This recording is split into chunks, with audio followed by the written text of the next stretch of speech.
Isang pinagpalang umaga pong muli po sa atin pong lahat.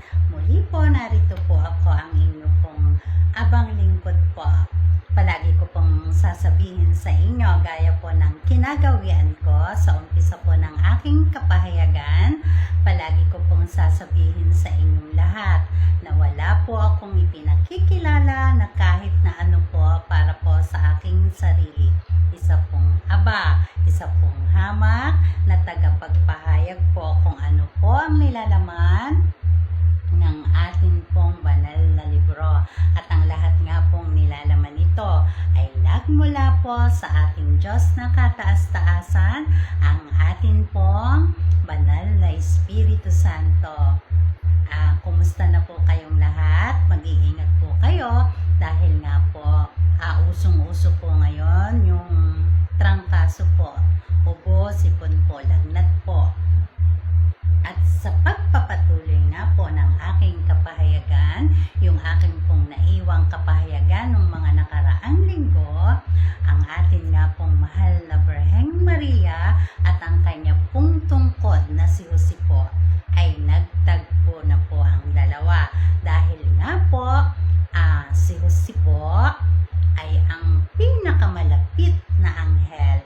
Nung unang-una sa ating mahal na Birhen, ang ating pong mahal na Birhen, bagamat burado po yung kanyang alaala, ang kanya pong puso ay hindi po nakakalimot.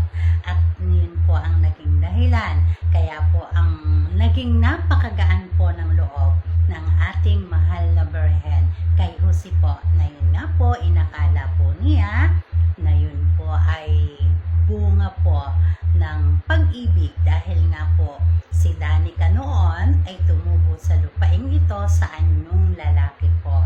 At ganun din po si Jose, ang inaakala din po niyang paghanga sa mahal na Birheng Maria ay bunga din po ng pag-ibig.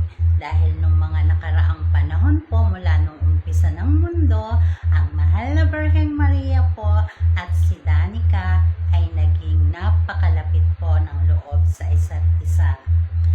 At habang ang atin naman pong Diyos Ama, yung kanya pong Espiritu Santo ay nakatunghay sa mahal na Birheng Maria, may mga tagpo po na rumihistro po sa mata po ng ating Diyos Ama, ang mukha po ng nawawala niyang reyna. At yan po ay ang mahal na Birheng Maria. Sa kanyang pagmamasid habang nahuhulog ang loob ng mahal na Birhen kay Jose po, ay dun po nakaramdam po ang ating Diyos Ama ng matindi pong panaghoy, matindi pong sigaw ng kanyang damdamin na paanong ang aking pinakamamahal na reyna ay nakikita niyang unti-unting nahuhulog ang damdamin po sa iba. Yun po ang isa sa pinakamabigat na krus na pinasan po ng Diyos Ama. At dahil nga po dito, ang atin pong mahal na Birhen ay nagkaroon po ng napakaraming tagahanga, pero mas lamang at nakakapuntos nga po si Jose sa kanilang lahat.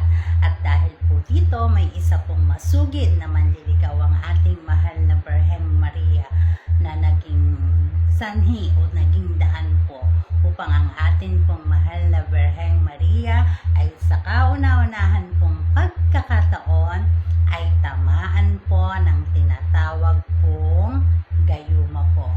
Isa po siya sa mahigpit na naging karibal ni Jose sa ating mahal na Birheng Maria. Dahil ang ating mahal na Birheng Maria ay mahirap paibigin, isa po sa masugid na manliligaw ng ating mahal na Birhen ang nagtimpla po ng gayuma. At nang ito nga po ay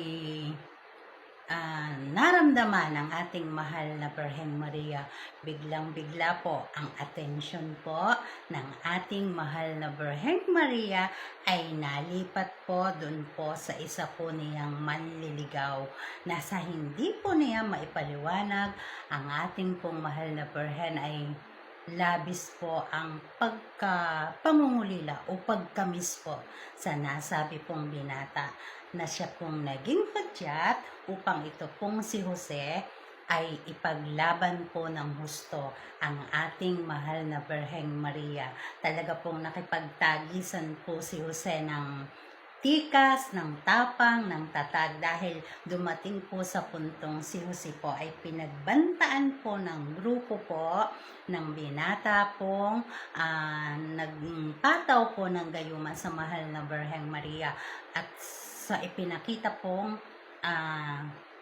tikas at tapang ni Jose, ang atin pong mahal na Birheng Maria ay natauhan po na siya pong naging sanhi po upang tuluyan po ang matamis pong oo ng ating mahal na Birhen ay nasungkit po ni Jose sa kapanahunan po. At lingid na lingid po sa ating mahal na Birhen at kay Jose po, mayroon pong espiritu ng Diyos Ama na sa kanila po ay nakatunghay. At dun nga po nagsimula ang matinding panaghoy po ng Diyos Ama habang ang Espiritu Santo doon sa kataas-taasan ay nakatunghay sa Espiritu ng Diyos Ama at sa kanya pong katawan, ang mahal na Birheng Maria. Ang atin pong Espiritu Santo ay lihim na lihim po ang pagmamasid sa kaganapan po sa ibaba. At dahil nga po ang mahal na Birhen ay walang kamalay-malay kung sino siya, si Jose po ay minahal niya ng buong puso po. At para po sa kanya, siya na ang una at huling lalaki po sa buhay po niya. At hindi na po naglaon, ang Diyos Ama po ay hindi po niya mapigilan, ang Espiritu po ng Diyos Ama ay hindi po niya mapigilan ang matindi pong panibugho dahil nga po lumitaw na po ang original pong itsura ng kanyang nawawalang reyna sa kinalulugdan po niyang dalaga po sa ibaba. At doon po nagsimula po ang matinding kalbaryo po ng Espiritu po ng Diyos Ama habang ang katawan po ng Diyos Ama ay nakikipamuhay naman po sa ibang lupain na wala rin pong kamalay-malay. At dito po mag-uumpisa kung paano ko po sisikapin na maipahayag sa inyo kung paano, ano po ang naging papel ng Espiritu po ng Diyos Ama sa buhay pag-ibig po ng mahal na Birheng Maria at ni Jose po. Labis po ang kapighatian po sa puso po ng Diyos Ama nung makita niyang ang kanyang nawawalang reyna na akay-akay po ng isa pong matikas na lalaki sa katauhan po ni Jose. At dito ko po hihimay-himayin sa inyo sa susunod ko pong kapahayagan kung paano pong sa kabila po ng lahat na si Jose po ang may hawak sa kamay ng mahal na Birheng Maria ay paano pong hindi po nahawakan ni Jose ang dulo ng daliri ng ating mahal na Birhen.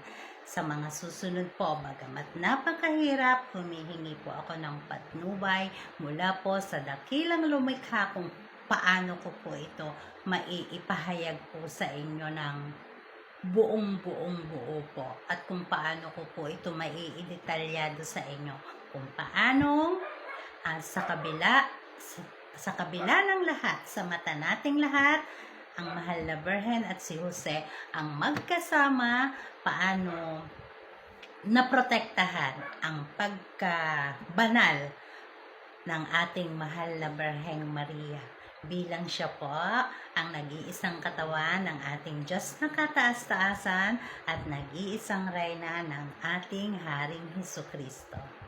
Hanggang sa muli po, wala na naman po tayong oras. Bye! Paalam! Mabuhay po tayo pong lahat. Bye-bye!